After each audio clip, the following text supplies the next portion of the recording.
everybody. We're back with the writer and director of the new movie Irresistible, Jon Stewart. Let's talk about changing the future. We are in an election year. Can we do that? Yeah. So, who are you liking? Who are you liking this year? Biden or Trump? Is it a coin toss at this point?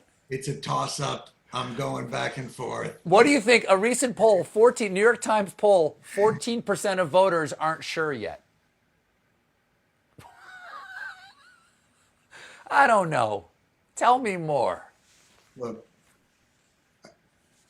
for me, I remember thinking when he came down the elevator and he goes, a lot of Escalator.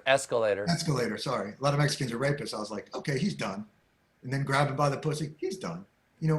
His morality has been litigated. I think,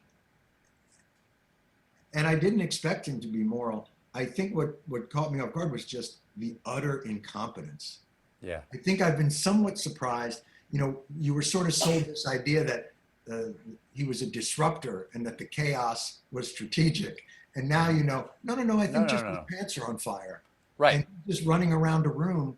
And he really is just mainly concerned with credit and praise. I came on your show. We were like a week into his presidency. Yeah.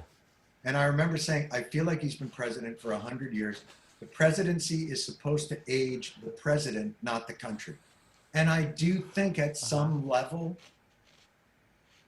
it's like, I think Biden's slogan should just be, it's enough already. Like, you've got one bit.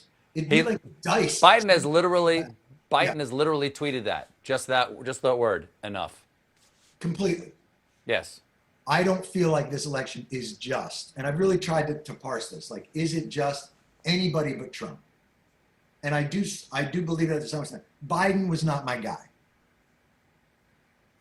Wasn't even in the top 4 or 5. I was more of a Sanders, Warren. That's just the direction. You're a Tulsi Gabbard man all the way. There you go. Gang 2020. So, but, not my guy.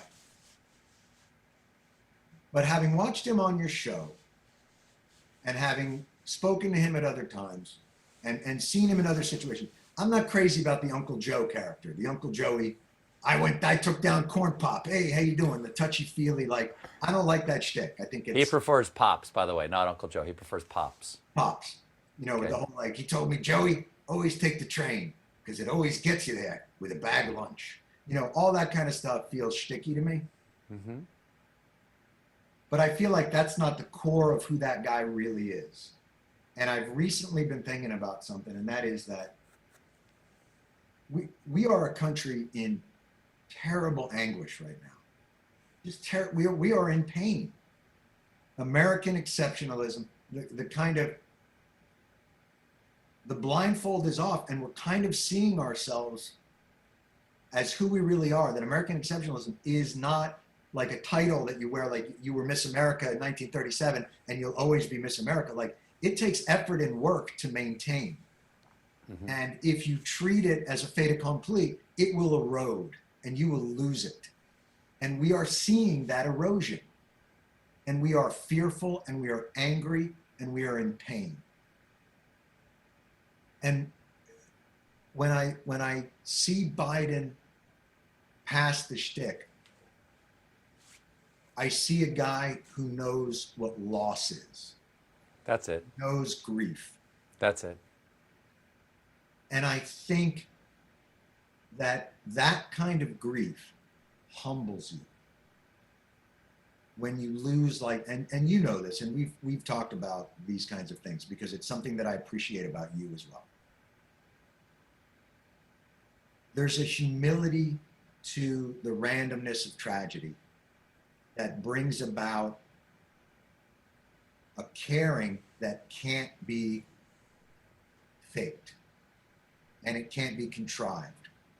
And what I think in this moment this country needs is a leader of humility that understands that he doesn't understand, that understands the humanity of this experiment and the difficulty that it is in maintaining it, and that we have to connect with each other on a much deeper level without the bull. And it gives me hope that can bring about, that maybe he is the man of the moment. Because the whole time, listen, man, Trump doesn't have that gear. He just doesn't. No. He's still in the mindset that like COVID was created to stop him from a second term. Like, right. It requires you to care about something other than yourself. Right. And so I'm not just making the negative case for Biden anymore.